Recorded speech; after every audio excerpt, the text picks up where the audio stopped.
मेरो ब्यागमा छैन 10 रुपैयाँ देखाइदिनु कस्तो लोभिनी हो हाम्रो बोजू त आम्मामा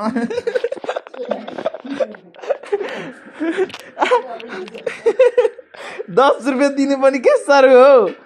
भोलि पछि नातिले कमाएर हैन 10 को 10,000 दिँदाखेरि फेरि कस्तो थाहा होला नि खोइ 10 रुपैयाँ ल्याउ न हो आमा 10 रुपैयाँ मात्र त हो नि के 10 रुपैयाँ दिनलाई खुट्टा डोक्नु पर्ने 10 रुपैयाँ लिनुलाई डिस्टेन्स पार हो क्या नभए डन्डीले भेट्छ अँ 10 रुपैयाँ चाहिँ दिन्न त नि ए त्यहाँ छ यहाँनिर यो झोलामा हौ त्यहाँ छ क्या झोलामा म थाप्छु होइन थाप्नु चाहिँ म थाप्छु तर पैसा पनि दिनु पर्यो नि ल हान्नु तर पैसा पनि दिनु ल ए 10 रुपैयाँ मात्रै दिनु हौ 10 रुपैयाँ दिन्न हौ खोदाल्नु भित्र गएर 10 रुपैयाँ पनि भेट्नु सकेको हुन्छ नि सिरानीतिर पनि राख्छ नि त हाम्रो बजाइले लोभिने भनेको झन्नै मारेन हौ यता यता राख्छन् कि यस्तोमा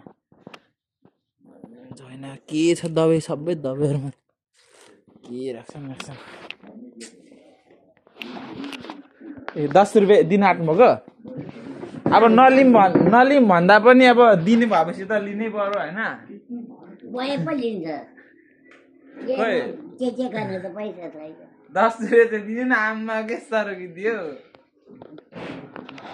10 रुपैयाँ कम्ताको लोभिनी भनौँ न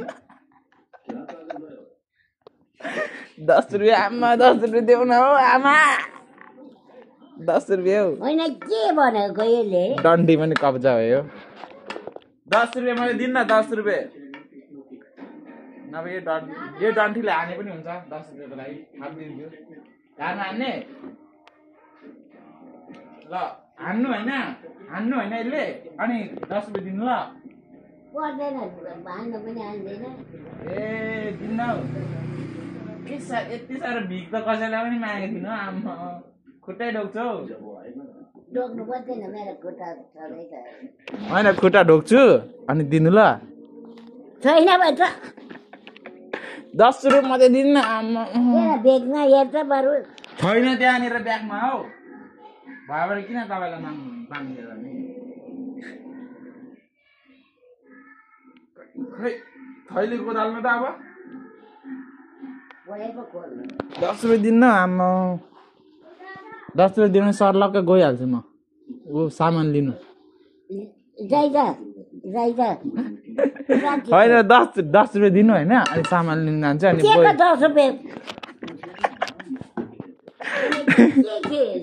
10 रुपैयाँ दिन्न आम्मा कस्तो 10 रुपैयाँ दिनु कस्तो लोभी हो हाम्रो बोजू त ल होइन अहिले चाहिँ दिन्न अहिले चाहिरहेको छ भन्छु दिन्न हौ बोजू 10 रुपैयाँ मात्रै भोलि बस्न खानेकुरा यति राखेर खानेकुरामै सुताइदिन्छु म हो खानेकुरा हङकङ गएर मेरो भएपछि हङकङ जाने टाइम होइन टक्क बोजूलाई सुनको बेटमा सिरानी पनि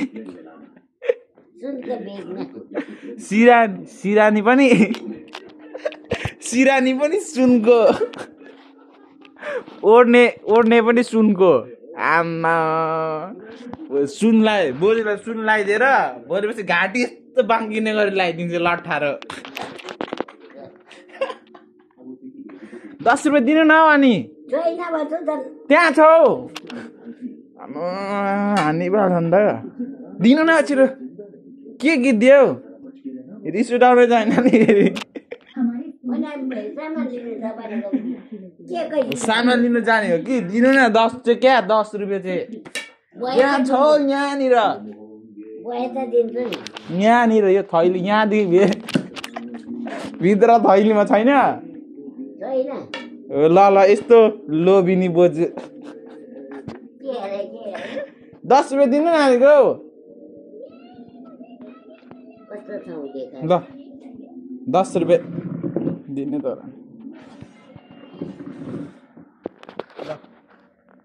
10 रुपियाँ हौ पर्खाइमा छु म कि यो हान्दिम 10 को लागि यो 10 रुपियाँ दिन्न बोज्यो छिटो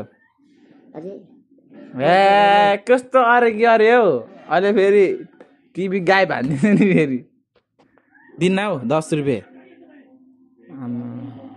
इग्नोर अरे क्या इग्नोर हानेको अरे 10 रुपियाँ दिनु न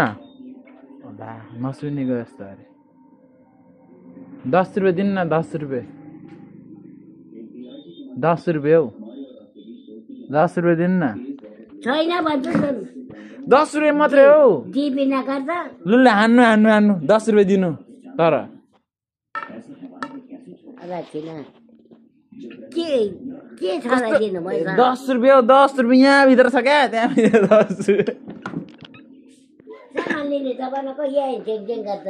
ल सामान लिनु गएको म 10 रुपियाँ चाहिँ दिनु न त हो छैन मसँग एउटा 10 रुपियाँ देऊ आमा किनिदिन्छु बुट्टे जामा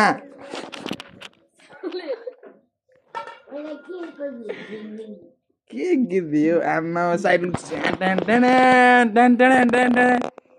साइड लुक्स है साइड लुक्स आमा 10 रुपियाँ दिनु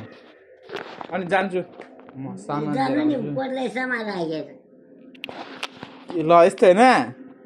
नाति बजेको यति थियो रिस्ता नाति बजेको यति नै थियो रिस्ता हाम्रो नाति बजेको हाम्रो नाति बजेको हाम्रो सम्बन्ध यति नै थियो नाति बजु यति नै हो हामी सम्बन्ध 10 रुपियाँ पनि दिनु नसक्ने नातिलाई 10 रुपियाँ त दिन सक्नु भएन के ठुलो कुरो टिभी कसले खोलिदियो मैले 10 रुपियाँ दिनु न हौ लास्ट टाइम सोधेको दिने कि नदिने ल गएको अबदेखि पैसा एक रुपियाँ पनि माग्दिनँ म चाहिँदैन नदिनु पर्दैन ल गएको अब आउँदिन पनि म आउँदिन पनि सुन्दैन त अबी नातिको माया लाग्यो ल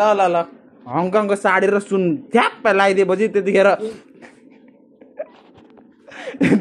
नाति